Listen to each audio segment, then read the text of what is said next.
बगैर भगवान की इस दुनिया में कोई हमारा नहीं। कि भमर में नाग है मेरी सहारा बन के आ जाओ।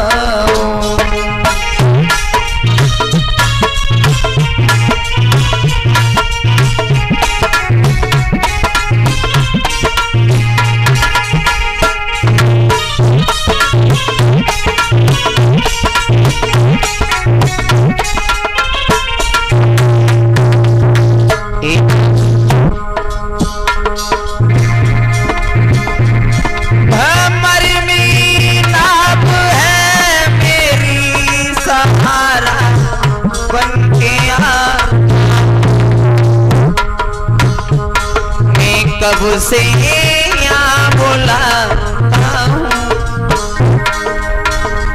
मैं कब से यहाँ बुलाता हूँ, घर से आके दिखा जाओ।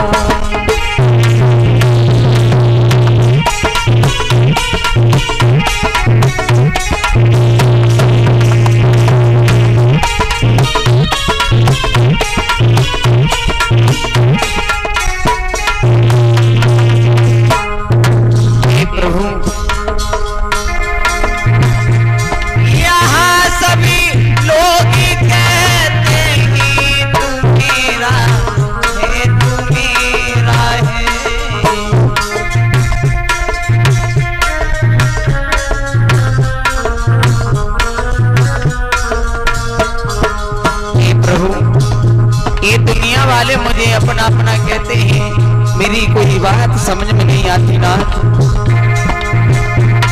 यहाँ सभी लोग कहते हैं तू मेरा है, तू मेरा है।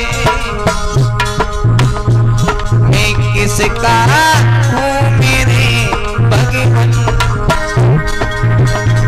मैं किसका हूँ मेरे भगवान, तुम ही आके बता जाओ।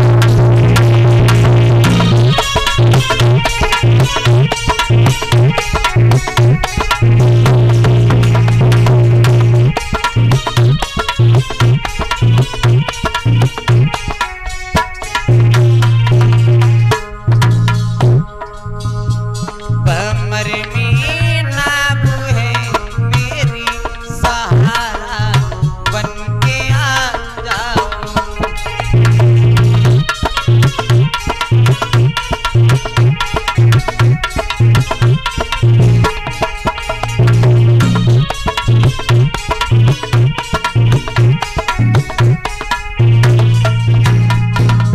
और प्रभु मिला है आपसे सब कुछ, कमी मेरे पास ना कोई।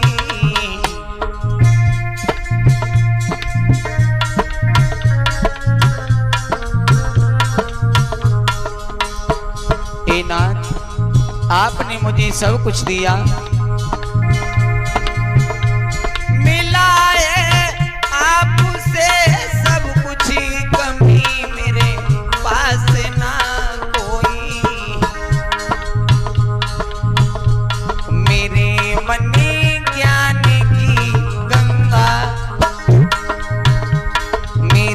मने ज्ञान की गंगा तुम ही आके बहा जाओ।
मनी ज्ञान की ज्योति, मेरे मनी ज्ञान की ज्योति, तुम ही आके जला जाओ।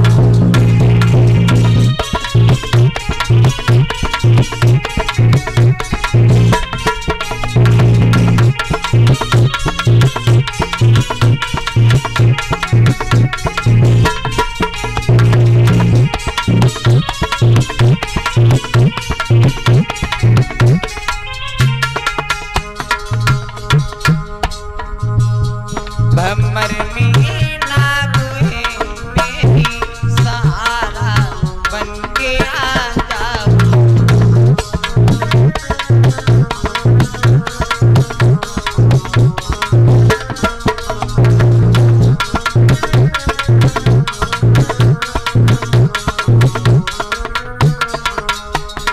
बोली वृंदावनी हरिलाल की, सद्गुरुदेव भगवान की, श्रीमद् भागवत महाप्राण की।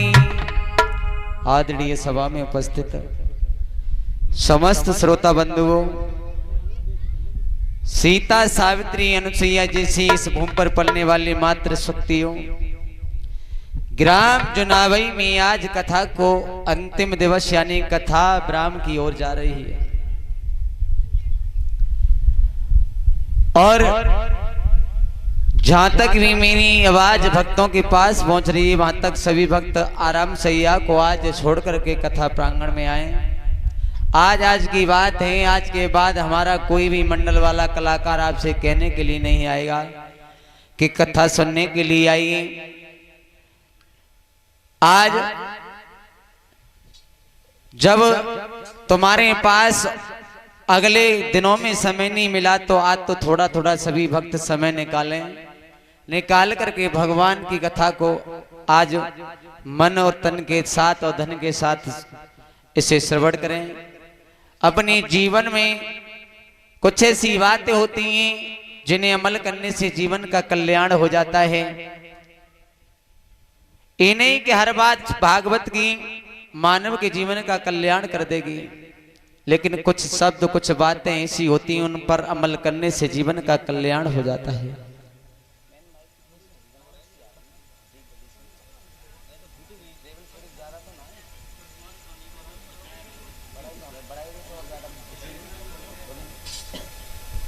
हाले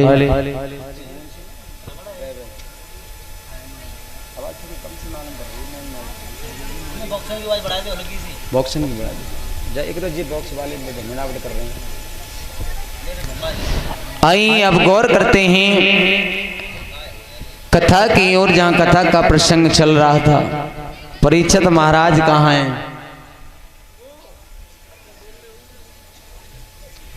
परीक्षित जी आज आप उठना नहीं जब तक कथा चले, ठीक है? आज तो आप मन लगाकर सिर्फ कथा की श्रवण करना। आज तुमने कई दिन आराम से कभी कहाँ चले गए, उठ के कहाँ पहुंच गए, आराम से आसन लगा लो एक जगह और वहां से आपको हटना नहीं है।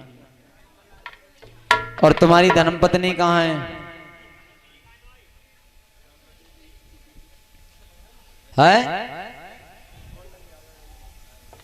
आइए अब गौर करते हैं कथा की ओर। गंगा मैया के किनारे बैठे व्यास नंदन श्री सुखदेव जी उत्तरानंदन परीक्षित को कथा श्रवण कराने लगे हैं। हे राजन परीक्षित, आज आपको तक्षक आकर के शाम को डसेगा, इस बात का कोई भय तो नहीं। बातें बहुत हो रही हैं,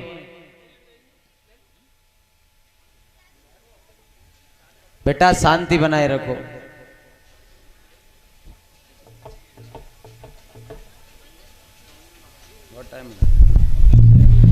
आज श्री सुखदेव जी समझा करके बोले हैं उत्तरानंदन परीक्षित, आज की शेष कथा रह गई, वह मैं तुम्हें श्रवण कराने जा रहा हूं।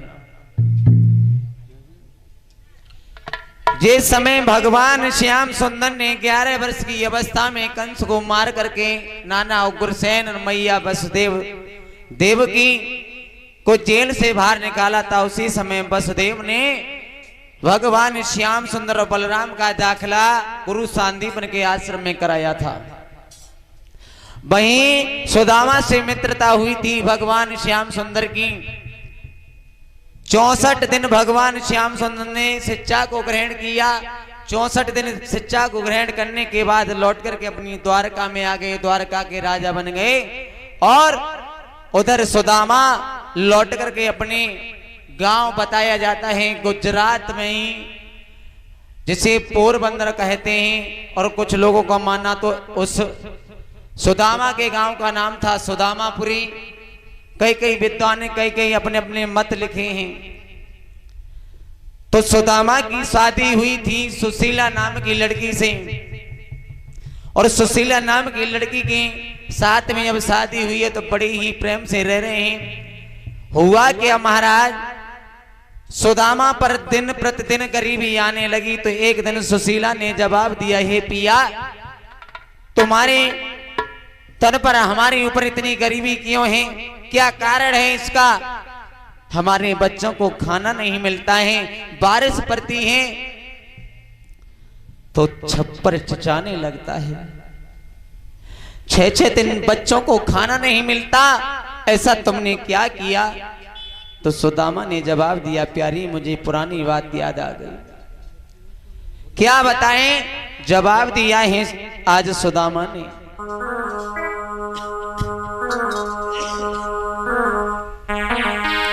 समझा करके सुशीला को बोले हैं, हे सुशीला, और ये 30 भूपेंद्र यादव एंड करणपाल, 11 सुभाष शर्मा जुनाबई निवासी, 10 शिषपाल कुशवा जुनाबई निवासी, और ये 50 विजयपाल बिरयानी बाले प्रजापति, और 10 दिनेश और राजेश मास्टर आला में छाप, 50 राकेश कुमार कुशवा जुनाबई निवासी।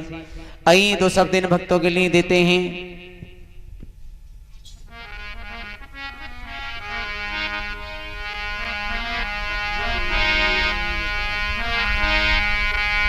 भगवान से मैं तो कामना यही करूंगा, हे प्रभु सदैव इन भक्तों के भंडारे भरे रहे। कभी धर्म क्षेत्र में